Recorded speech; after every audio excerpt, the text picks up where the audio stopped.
Well, welcome back in for this introduction to Yin Yoga. And today we're going to talk about one of my favorite topics, which is rest. And rest plays a big part in Yin Yoga because Yin Yoga is really a practice with very little striving. We're trying to dial back on the striving as much as we can and turning up the volume on being and allowing. So for most of us, that is not a relationship we're super used to. When we come into any form of a physical practice, we almost always assume that this is an opportunity to sort of dial it up.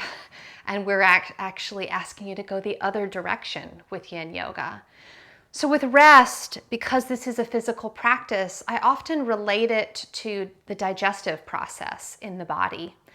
And in the science of Ayurveda, which is the sister science to yoga, it's not suggested that you snack between meals. And the reason for that is that the digestive processes of the body need that time of rest in order to do the work of digesting the meal that you ate.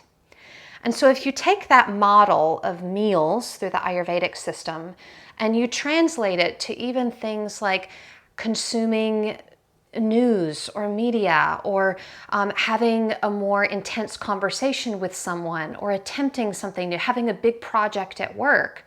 We need these periods of rest in our body and for our mind and our mental health to be able to digest what we're doing.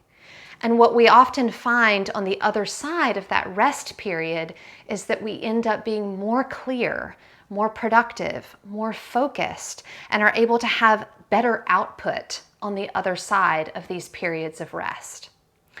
So we're going to take this concept of rest today and we're going to work with 3 shapes again.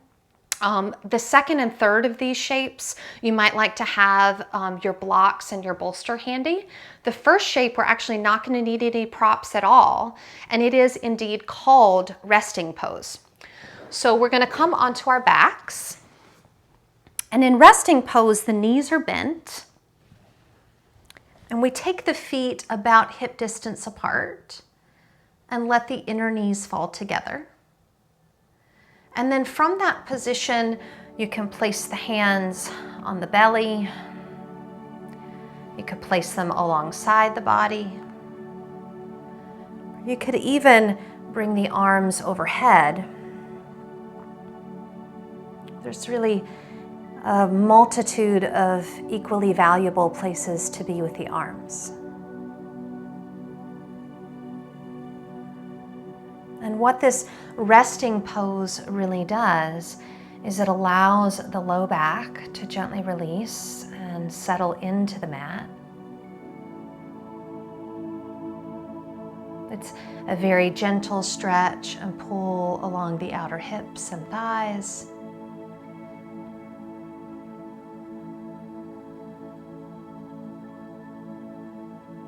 And if you think about the position that your body may have been in for most of the day, which was likely a seated position, the lower back in particular had a certain degree of compression that was being placed on that part of the body.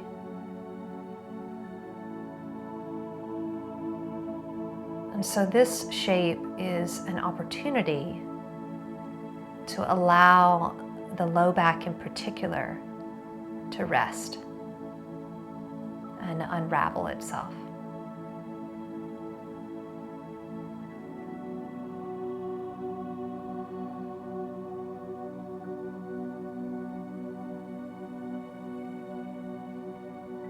As we take a few more minutes here, you might just allow the full weight of the body to really drop into the mat.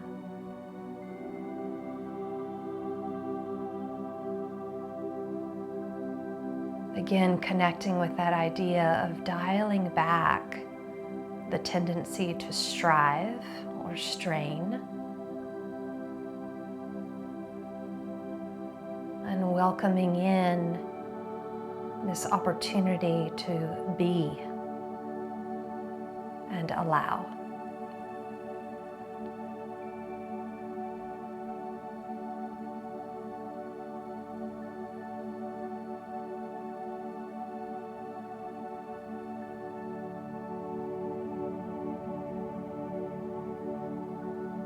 Take about 2 more breaths here in this resting pose.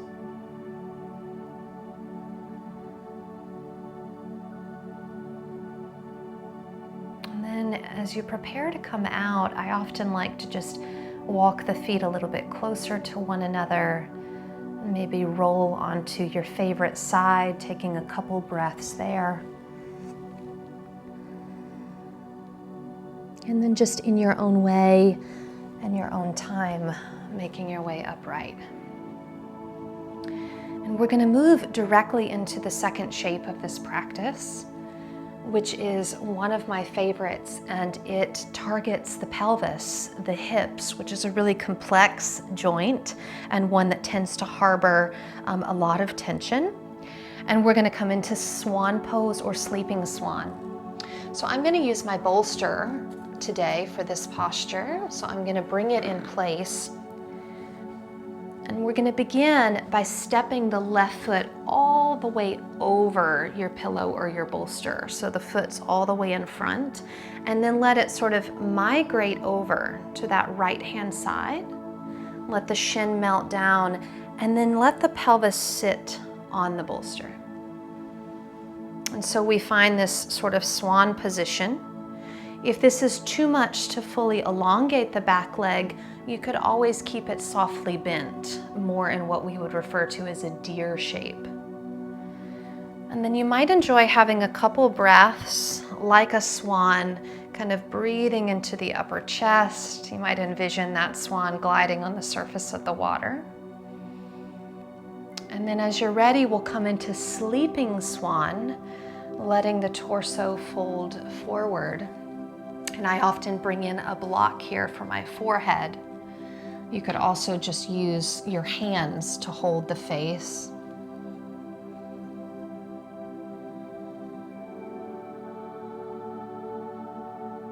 And you may just notice, first of all, where is the body experiencing this pose?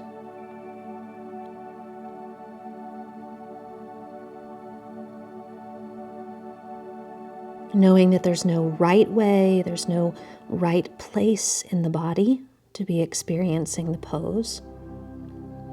And so you're just allowing yourself to notice with a sense of curiosity what part of the body really comes alive with sensation here.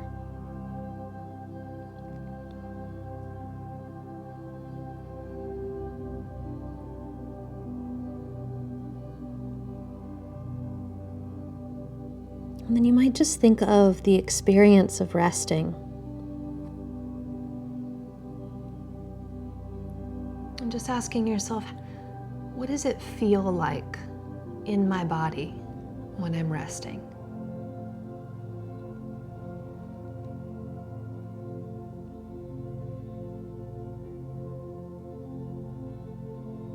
And just asking yourself, how can you bring in those sensations of rest into the present moment?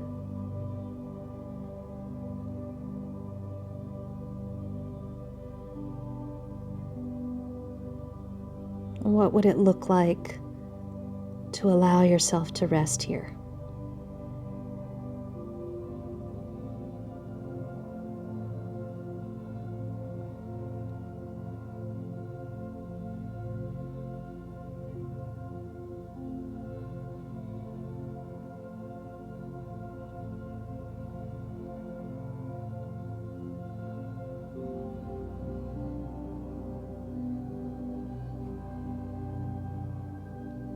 Taking about 1 or 2 more breaths in the sleeping swan.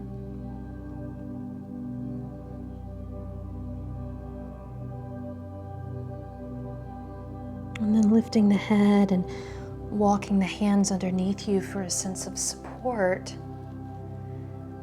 And we're gonna be pretty gentle. Again, that rubber band analogy of not wanting to exit a pose too quickly. You might sort of shore up the back leg a bit.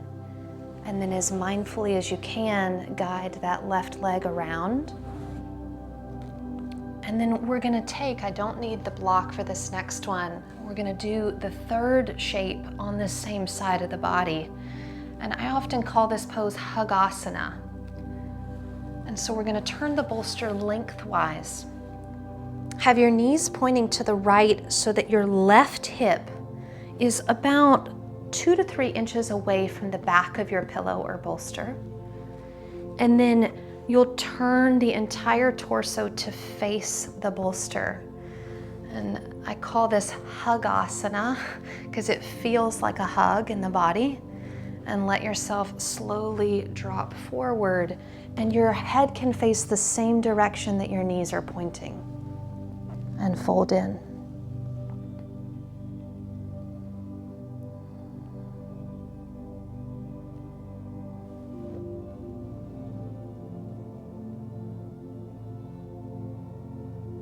And you want this feeling much like a hug. I'm just elevating my head so that my voice is being heard. Of really letting the chest and the heart space melt into the surface of the bolster.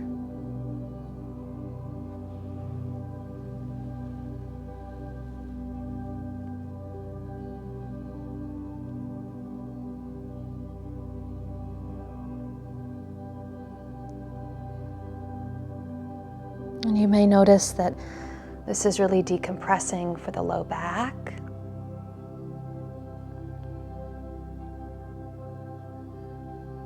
But this sort of soft twist is also really stimulating for the digestive processes of the body.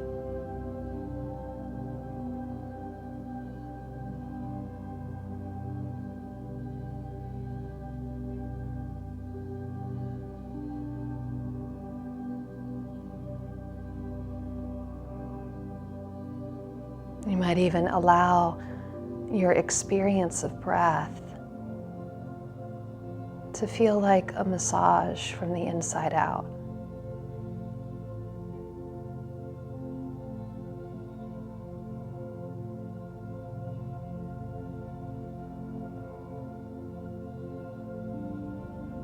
Noticing as the breath swirls around all of the abdominal organs.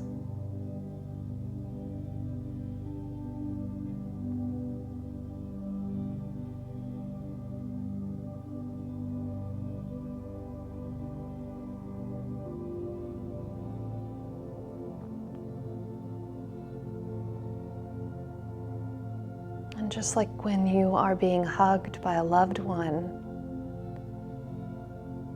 that experience of a full body exhale,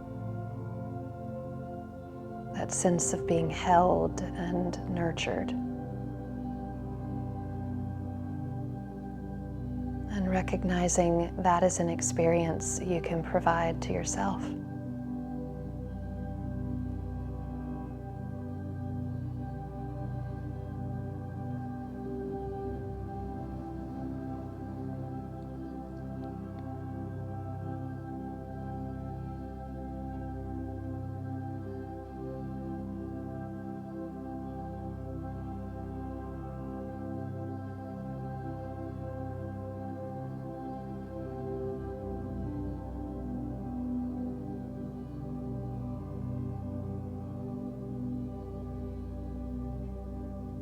And then as you're ready, sliding the palms back so that you can press down into the palms to lift the upper body. And it might feel nice just to take a couple breaths, just upright, giving that body the opportunity to just slowly readjust. And then we'll take those two poses on the second side of the body. I'm going to turn around so that you can continue to see me easily. So we will once again turn the bolster that width position. And this time it's the right foot that is going to step in front and then migrate over to the left side of the mat and coming down and finding our swan position.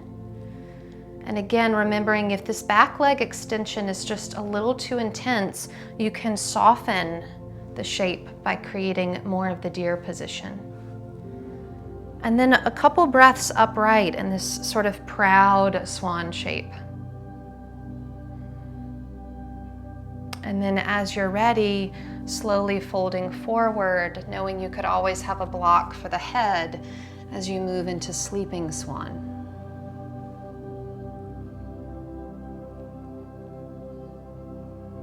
And as you first come into the shape, this might be an opportunity to do a quick check-in, particularly around the back of the jaw, even in the tips of the fingers.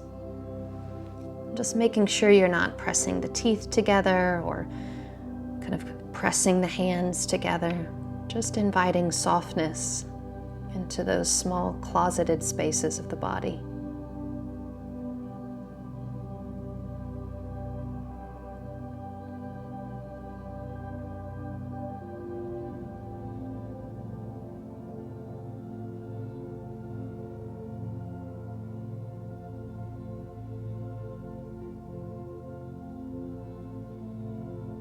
Recognizing that for those of us that are familiar with being productive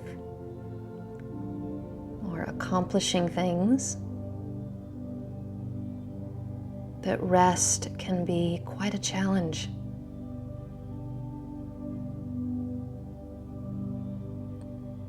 And so being patient with yourself, it can take time to remember how to rest.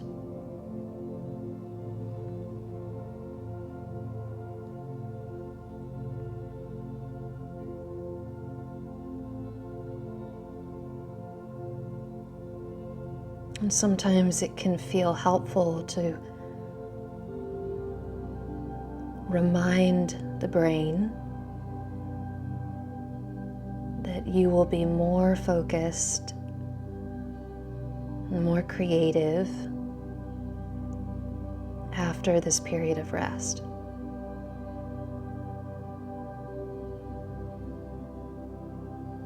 And so you might just invite the mind to take a rest as well. Just, I know your job is to think, but right now your mind has permission to rest.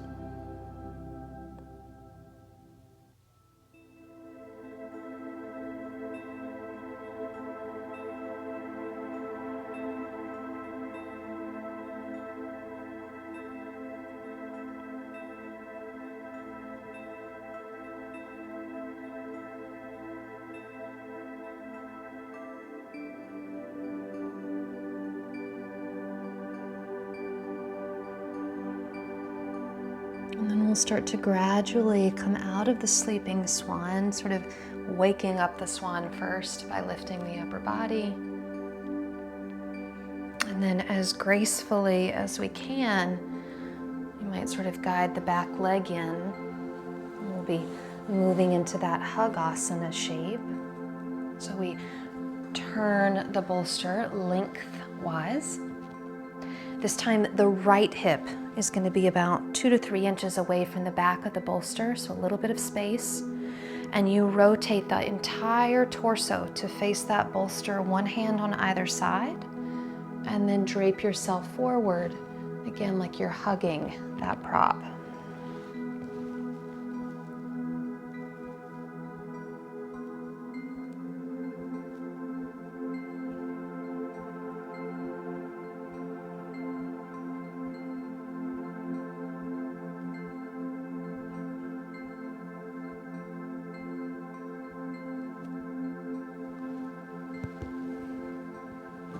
And so you can think of this practice of yin yoga as a way of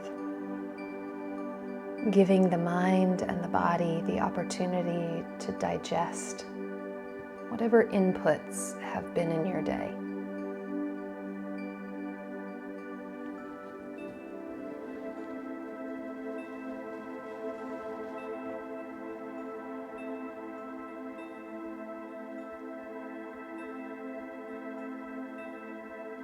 And this rest period allows you to really absorb any of the work from the practice.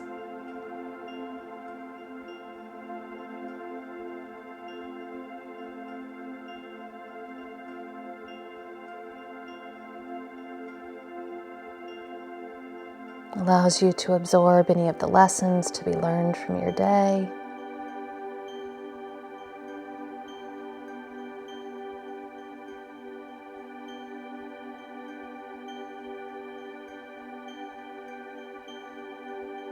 And so if you didn't rest, you might miss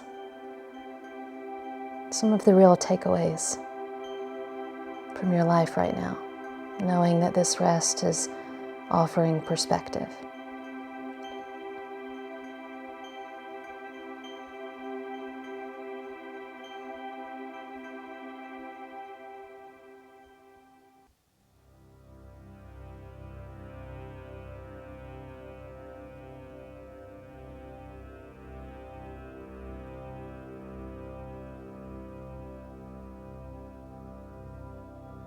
And then we'll take the time to slowly come upright.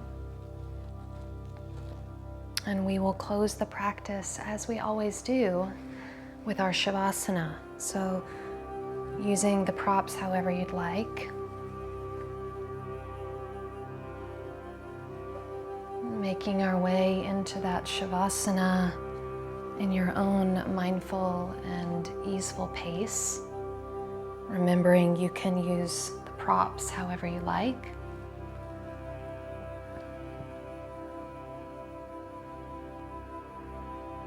And as you find your way into that position where the body can be completely at rest, we know that the mind is going to stay awake.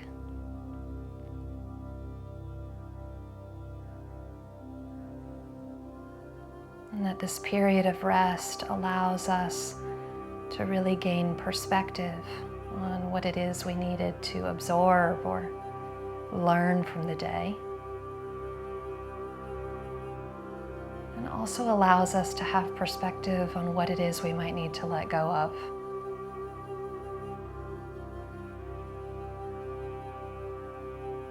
Shedding the excess and keeping what's valuable.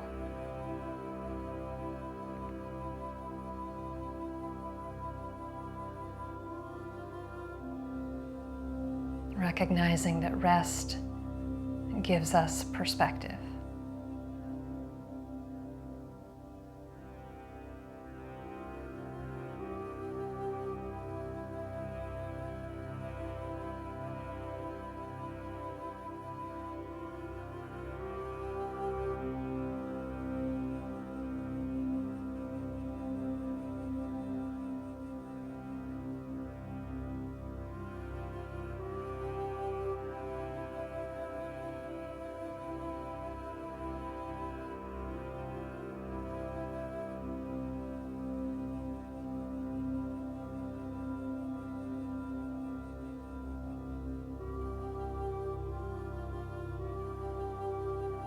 If you have more time to dedicate to your practice of rest, you're welcome to stay here for as long as you like. If this is the time that you set aside for your practice, you can welcome in very gentle movement through the fingers and toes, wrists and ankles. Maybe even an extension of the arms overhead for a full body stretch. And then in your own way and in your own time, returning to a comfortable seat.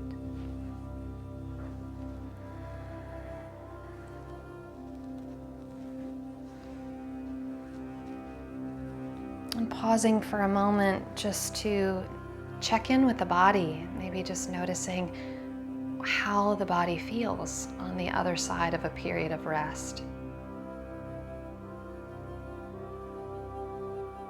And then if it feels available, also checking in with the mind and noticing the state of the mind now.